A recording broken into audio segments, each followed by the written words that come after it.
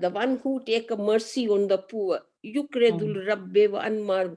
It is a loan with his Rab, and his Rab will recognize him for reward.